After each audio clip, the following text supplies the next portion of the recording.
Hello everyone, this is Gita and welcome you all to my channel. যারা মোটামুটি ইংরেজি grammar বুঝো, মোটামুটি tense, article, part of speech এগুলো যারা মোটামুটি বুঝে গেছো, তারা প্রত্যেকেই কিন্তু খুব সহজ সহজ যে সেন্টেন্সগুলো রয়েছে সেগুলো তৈরি করা জানো।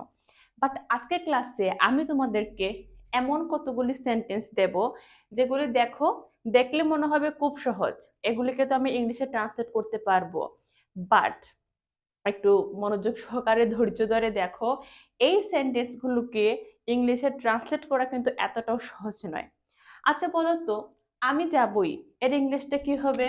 সবাই বলবে আই গো। আই গো মানে আমি যাব, আমি যাবই। অনেকে বলবে যে আই গো মাস্ট, এটাই তো, আই গো মাস্ট এটাই বলবে। বাট না, যখন আমরা কোনো জিনিস জোর দিয়ে বলি, যেমন আমি যাব আই গো, বাট এখানে আমি বলছি আমি যাবই, মানে কি আমি এখানে এমফেটিক করছি, আমি ইনসিস্ট করে বলছি যে আমাকে থামাতে পারবে না, আমি যাবই। তো এই যে আমি এটা এমফেটিক করে বললাম, জোর করে বললাম, এই যে জোর করে যে কথাগুলো বলা, জোর করে কথা বলা, এই ধরনের সেন্টেন্সকে বলা হয় এমফেটিক সেন্টেন্স। এই ধরনের সেন্টেন্সে আমরা সেন্টেন্সের যে মেইন ভার্বটা থাকবে, মনোযোগ দিয়ে শোনো, যে সেন্টেন্সগুলোতে আমরা জোর দিয়ে কোনো কথা বলবো, এই সেন্টেন্সের যে মেইন ভার্ব থাকবে, মেইন ভার্বকে সেন্টেন্সের প্রথমে নিয়ে আসব। তাহলে এটা হবে গো আই মাস্ট। একটু আগে কে বলেছিলাম আমি অবশ্যই যাব, হ্যাঁ, আই গো মাস্ট। বাট না, যখন আমি জোর দিয়ে বলবো যে আমি যাবই, মানে এমন কোনো শক্তি নেই যে আমাকে আটকাতে পারবে, তো ইংলিশটা হবে go I must, go I must. Okay, তারপরে দেখো, আমি কখনো আর এ কাজ করব না, আমি কখনো আর এ কাজ করব না, এটা কি হবে? I will never do it again. এটাই তো সবার মাথায় আসছে, I will never do it again. But না, এখানে আমরা এটাকে বদলে দেব। এখানে আমি জোর করে বলছি যে আমি কখনো আর এই কাজটা করব না, আমি কখনো আর এই কাজটা করব না। তাহলে এখানে মেইন কি? কখনো। আমি আর কবে করব না? কখনো করব না। তাহলে নেভার শব্দের উপরে জোর দিচ্ছি তো, তাহলে নেভার শব্দটিকে সেন্টেন্সের প্রথমে নিয়ে আসবো। নেভার আই উইল, এটা হবে never I will do it again, never I will do it again. আমি এটা আর কখনো করব না, never I will do it again. Okay, পরের সেন্টেন্সটা দেখো, সুমাই বিড়ালটিকে মেরেছে। সুমাই বিড়ালটিকে মেরেছে মানে কি হবে? Suma was killed the cat. Okay, Suma was killed the cat, এটাই তো হবে। বাট না, আমি এখানে কি করব? এই সুমা শব্দের উপরে জোর দিব। সুমাই, সুমাই এটা কি হবে? ইট ইজ সুমা, আর কেউ নয়, এটা সুমাই। সুমা নামের মেয়েটাই কিন্তু মেন কারবারি। এটা কে করেছে? এটা সুমাই করেছে, ইট ইজ সুমা, যে নাকি বিড়ালটিকে মেরেছে। Who killed the killed the cat.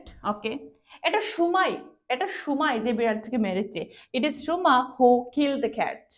Okay, এখানে জাস্ট জোর দিয়েছি সুমা নামের উপরে, এই জন্য ইট ইজ সুমা বলেছে। পরেরটা দেখো, অবশ্যই আমাদের বাড়ি এসো। কি হবে? কি বলবে? Of course come to our home. এটাই আসছে তো, of course come to our home, অবশ্যই আমাদের বাড়িতে এসো। বাট না, এখানে আমি কি করব জানো? এখানে মানে অবশ্যই, অবশ্যই বোঝানোর জন্য আমি ডু বলবো। Do come to our house. তো এটা কি হলো? Do come to our house, অবশ্যই আমাদের বাড়িতে এসো। Do come to our house, এখানে ডু বলতে, ডু এর অর্থ হচ্ছে অবশ্যই। ওকে, যখন কোনো সেন্টেন্সের প্রথমে আমরা ডু আনবো, ভাববে যে এই ডু এর অর্থ অবশ্যই, এবং সেন্টেন্সের প্রথমে ডু আমরা তখনই সিম্পল সেন্টেন্সে ব্যবহার করব যখন আমি কাউকে জোর করে কোনো কথা বলবো, তখন। রিমাই কাজটি করেছিল, অর্থাৎ আর কেউ নয়, রিমাই কাজটি করেছিল মানে কি? রিমা নিজে নিজেই কাজটা করেছিল, এরকমই সেন্স বোঝাচ্ছে তো।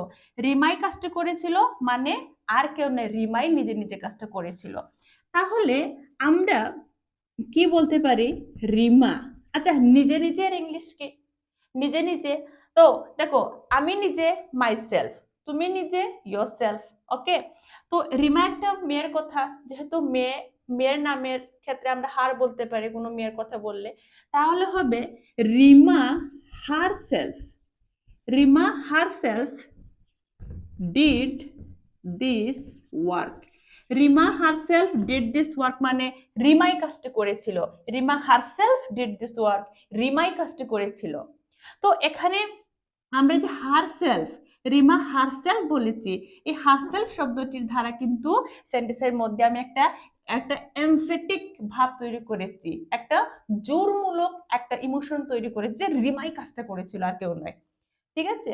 তো আশা করি আজকের ক্লাসে তোমরা এমফেটিক সেন্টেন্স কত রকমের করে হতে পারে, কিভাবে এমফেটিক সেন্টেন্স তৈরি হয়, এমফেটিক সেন্টেন্স মানে কিভাবে জোরমূলক কথাগুলি আমরা ইংলিশে বলতে পারি, লিখতে পারি, এই বিষয়টা হয়তো তোমাদের কাছে ক্লিয়ার হয়ে গেছে। যদি ভিডিওটি তোমাদের উপকারে আসে অবশ্যই একটা লাইক করবে। চ্যানেলে প্রথমবার হয়ে থাকলে now subscribe my channel to get more and more information from my channel. Thank you and very much.